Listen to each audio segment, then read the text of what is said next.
시청자 여러분, JTBC 뉴스룸을 시작하겠습니다. 최상병 사건과 관련해 VIP, 대통령의 경로를 전하는 녹취 파일까지 있다는 저희 JTBC 보도 이후 파장이 커지고 있습니다. 야권에선 당장 핵심 물증이 나왔다며 대통령을 직접 겨냥했고, 여당은 언론 보도와 공수처의 수사를 문제 삼고 나섰습니다.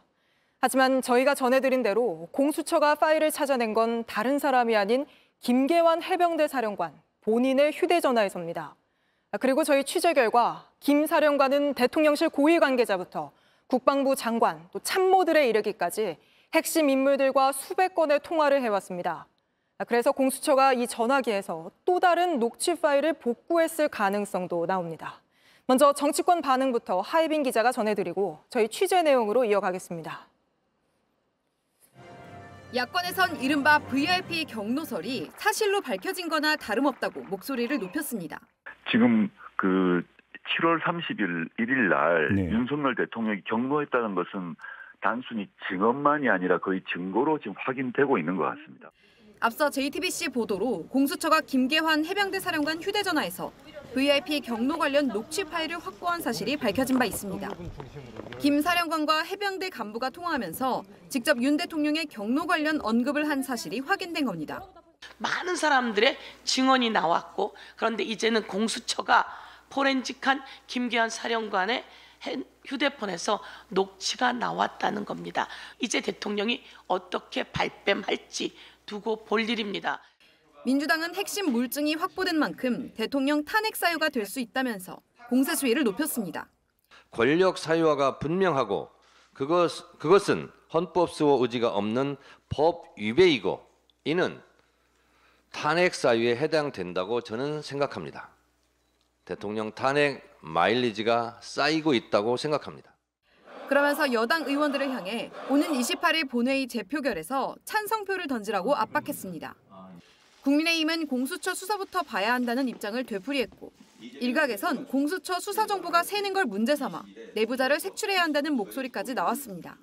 특정한 목적을 가지고 특정 언론과 결탁한 내부자가 있음이 강하게 의심됩니다.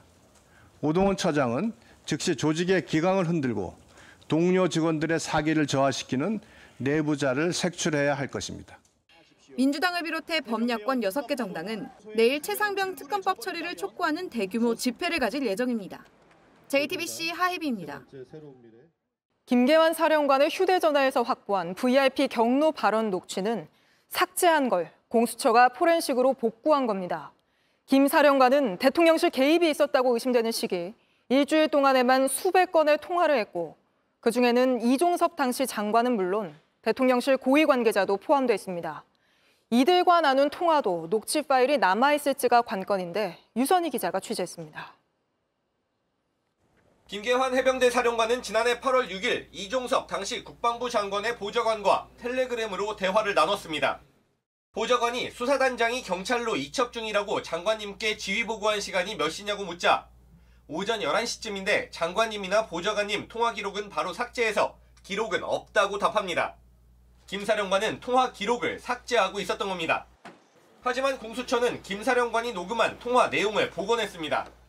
그리고 여기서 해병대 고위 간부와 통화하면서 VIP 경로 관련 대화를 나눈 내용을 확인했습니다.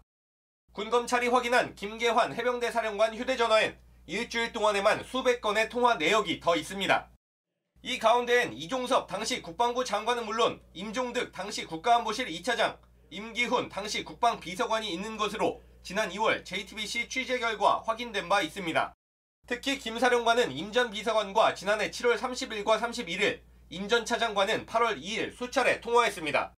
공수처가 이들 통화를 복원했다면 이른바 윗선을 향한 수사는 더 빨라질 수 있습니다. JTBC 유선입니다.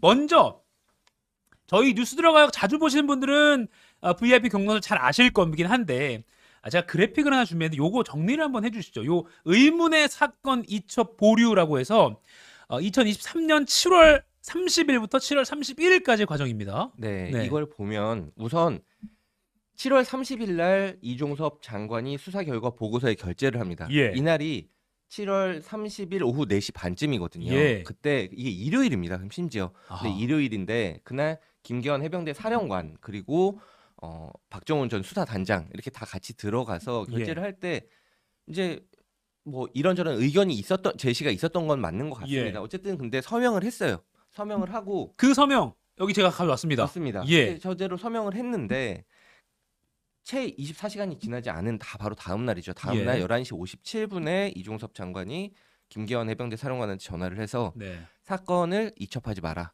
경찰에 넘기지 마라. 보류 지시를 합니다. 네. 그럼 그 사이에 도대체 무슨 일이 있었던 건지 그게 이제 우리가 알고 싶은 바인데 네. 그래서 7월 31일 11시 57분은 어떤 상황이었냐면 네. 오후 2시에 언론 브리핑 그리고 국회 국방위에 설명하는 그 일정까지 다 정해져 있던 상황이었습니다. 근데 2시간을 남겨놓고 이렇게 이첩 보류 언론 브리핑 취소, 국회 설명 취소 이렇게 하는 경우가 굉장히 드물거든요. 드물죠. 그래서 그 당일에도 도대체 왜 이러는 거냐라는 의견이 많았습니다. 그랬는데 도대체 왜 이러는 거냐, 국방부가 도대체 왜 사건을 넘기지 말라고 하는 거냐라고 박정훈 전 해병대 수사단장이 김계환 해병대 사령관한테 물어봤는데 그때 장관님이 VIP와 통화한 뒤 이렇게 됐다. VIP가 경로했다는 얘기를 듣고 나서 이렇게 됐다라고 박정훈 전 해병대 수사단장한테 말했다는 게 이제 이번 VIP 경로설의 이제 처음 시작입니다. 사실 박정훈 전 해병대 수사단장만의 주장이었어요. 며칠 그렇죠. 전까지는. 네. 며칠 전까지는 그랬습니다. 네. 예.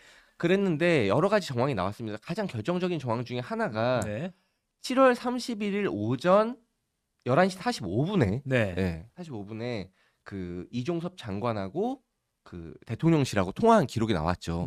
그리고 그 전에 윤 대통령 주간 회의가 있었던 것까지는 사실입니다. 근데 그날 회의에서 몇 명이 참석을 했는지 실제 그 자리에서 대통령이 경로를 했는지는 아직 알 수가 없는 겁니다. 그걸 밝혀야 되는 게 이번 VIP 경로설 수사 외압 의혹의 가장 큰 이제 줄기라고 볼 수가 있는 것이고요. 하지만 이종섭 장관 쪽에서 정말 밝히지 않고 있는 게 바로 저 11시 45분에 통화한 내용입니다. 오늘도 입장문을 냈는데 그거는 대통령하고 장관하고 통화한 내역을 우리는 밝힐 수 없다. 그건 밝힐 의무가 없는 거 아니냐. 그 부분에 대해서는 전혀 밝히지 않고 있는 것이죠.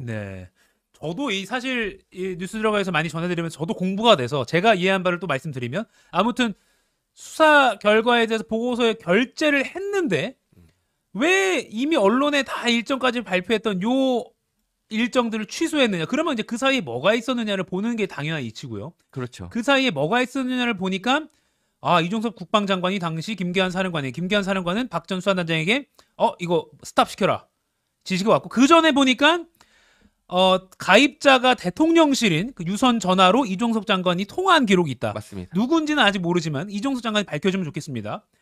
유선 전화, 대통령실 유선 전화 통화 기록이고요. 그 전에 그날 오전은 아주 중요한 날이죠. 윤 대통령이 회의를 했다. 그래서 이날 경로가 있어서 이날 화를 내서 그게 수사 위협으로 이루어진 거 아니야? 물음표. 이 퀘스천이 지금 우리가 풀어야 될 그리고 국민들이 궁금해하는 그거죠. 맞습니다.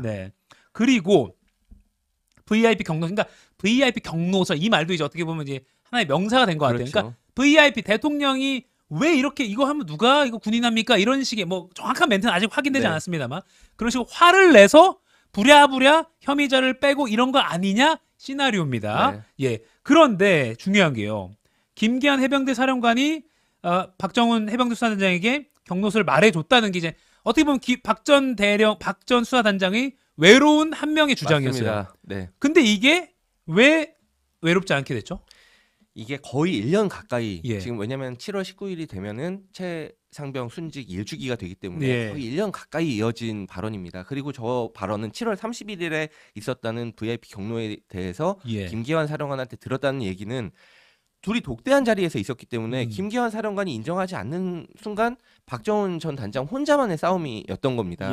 그랬는데 저희가 이틀 전에 보도한 내용이 뭐냐면 8월 1일 회의 때 나도 김계환 해병대 사령관에게 VIP가 경로했다는 얘기를 들었다라는 진술을 해병대의 고위 간부가 박정훈 단장이 아닌 또 다른 고위 간부가 얘기를 했다는 겁니다. 공수처에 가서 진술을 했다는 겁니다. 그러니까 VIP 경로설에 대해 경로했다는 얘기를 김계환 해병대 사령관이 7월 31일에 박정훈 전 해병대 수사단장한테 했고 또 다른 해병대 고위 간부한테 8월 1일에 또 했다는 겁니다. 두 개의 진술이 나왔기 때문에 어떤 싸움이 2명이 들었다라는 얘기로 나왔기 때문에 김계환 해병대 사령관한테는 굉장히 이제 압박이 되는 진술이었던 것이죠. 지금 그 22일 저희가 JTBC 뉴스룸 단독 보도했고요. 제가 이게 만들어봤는데 이 인물이 누군지는 모릅니다. 공수처가 이 인물을 불러서 해병대 고위 간부입니다. 조사를 했고 나도 들었다. 그런데 박정훈 대령이 들은 그 다음 날입니다. 네. 그러니까 그 비슷한 시기라는 것도 굉장히 주목해 볼 만한 것 같고요. 이 사람은 이 보도도 유선희 기자 단독 보도했잖아요. 네. 이 사람은 누군지는 저희가 알고 있습니다. 알고 그리고 있는 당사자랑 접촉도 해서 저희가 직접 확인한 내용입니다. 예. 그렇지만 언론에 공개하기는 이분은 그 참고인 신분이기 때문에 예. 피의자가 아니라서 누군지 밝힐 수는 없습니다. 이분은 뭐 들었다는 얘기를 공수처에 가서 진술을 솔직하게 한 것뿐이기 때문에 네. 이분에 대해서는 신분에 대해서는 보호를 해줘야 되고 다만 저희가 직접 통화를 하고 직접 확인을 해서 보도한 내용이라는 것은 뭐 정확하게 말씀을 드릴 수가 있겠습니다. 네, 직접 그저께 뉴스룸에서 단독으로 보도한 유선희 기자가 직접 설명해주고 있습니다. 그래서 제가 또 구도를 만들어 보면 이렇게 외로운 한 명의 싸움이었는데 나도 들었다가 나온 거죠. 네. 그런데 7월 31일과 8월 1일 그 이틀 그러니까 하루 간격인 것도 어떻게 보면 공수처 입장에서는 VIP 경로설의 좀 신빙성을 확인하는 그런 시기적으로 그렇지 않을까요? 왜냐면 하루 정도 차이면은 왜냐면 이 사이가 너무 중요한 날입니다. 왜냐면 7월 31일은 사건 이첩 보류를 지시한 날이고요. 네. 그날 보류를 지시한 게 11시 57분이고 근데 오후 4, 5시, 5시쯤을 해서 박정훈 해병대 수사단장이 VIP 경로서를 김계환 사령관한테 들었다는 것이고요. 그 다음 날이 다른 해병대 고위 간부가 VIP 경로서를 들었다는 날이고 예. 8월 2일이 사건을 경찰로 넘겼다가 구금검찰이 회수한 날입니다. 어떻게 그러니까 보면 그날이 난리난 날이죠. 그렇죠. 예. 그러니까 지금까지는 7월 31일은 보류 지시한 날, 2일은 넘겼다가 회수한 날, 8월 1일이 좀 비어 있었는데 예. 그날 VIP 경로설에 대한 또 다른 진술이 나왔기 때문에 31일, 1일, 2일 이 어떤 퍼즐이 좀 맞춰져 가고 있는 상황이다 이렇게 볼 수가 있겠습니다. 그렇군요. 그래서 그냥 하루 차이 나네? 그렇게 볼 것이 아니라 이것도 굉장히 7월 31일과 8월 2일 여러분들 제가 예전에 한번 말씀드렸지만 박정훈 수사단장이 이종섭 국방장관이 이첩 보류하라고 지시했지만 일단은 이건 중요하다 생각해서 넘겼고요. 경북경찰청이 넘겼고 그걸 대통령실까지 개입해서 뭐 통화도 이루어지고 막 얽히고 설키고 통화가 일어난 날이고 결국 그 사건을 경북경찰청에서 회수해온 국방부가 회수해온 그 날짜가 8월 1일입니다. 그 바로 전날에 또 다른 해병대 고위 간부가 나도 김계환 해병대 사령관으로부터 그 VIP 경로설 나도 들었다라는 진술을 공수처가 확보했고 그걸 저희 JTBC가 단독 보도해 드렸습니다. 그러니까 새 국면이다. 알겠습니다. 이제는 네. 박정훈 대령이 일방적인 주장이 아니라 이제는 하나의 주장과 또 하나의 주장이 모였으니까 어떻게 보면 정황 네. 증거로서 신빙성이 커지고 있는 상황인데 그런데요. 어제 또 제 옆에 있는 유선희 기자가 녹취라는 또 키워드를 가지고 왔어요. 네, 맞습니다. 이게 사실은 그 진술, 그러니까 나도 들었다라는 진술이 나오게 된 계기가 된 녹취입니다. 예. 뭐냐면 김계환 해병대 사령관은 휴대전화를 이제 압수를 당했죠. 예. 공수처에서 사실은 예전에 군검찰도 압수를 했었습니다. 근데 공수처가 다시 압수를 해가지고 포렌식을 해보니까 통화 녹음했던 내용들이 나왔는데 네. 그 중에 뭐냐면 그제 저희가 보도한 그 해당 간부랑 통화를 한 겁니다. 아하. 통화에서 저도 그 통화의 내용까지는 정확하게까지 이렇게 단정은 못하지만 예. 서로 VIP 경로에 대해서 얘기한 것을 전제로 이루어진 대화가 나온 겁니다. VIP 경로에 대한 언급이 있었던 대화가 통화 녹음이 나온 겁니다. 나와서 그래서 그 녹음을 확보한 공수처가 해당 간부를 부른 거죠. 아하. 이 목소리 너 맞냐? 너 이날 이렇게 얘기한 거 맞냐? 실제 너라고 안 했겠죠. 그렇죠. 네. 네. 뭐 당신께서 네. 예전 그 참고인께서 네. 이렇게 했냐?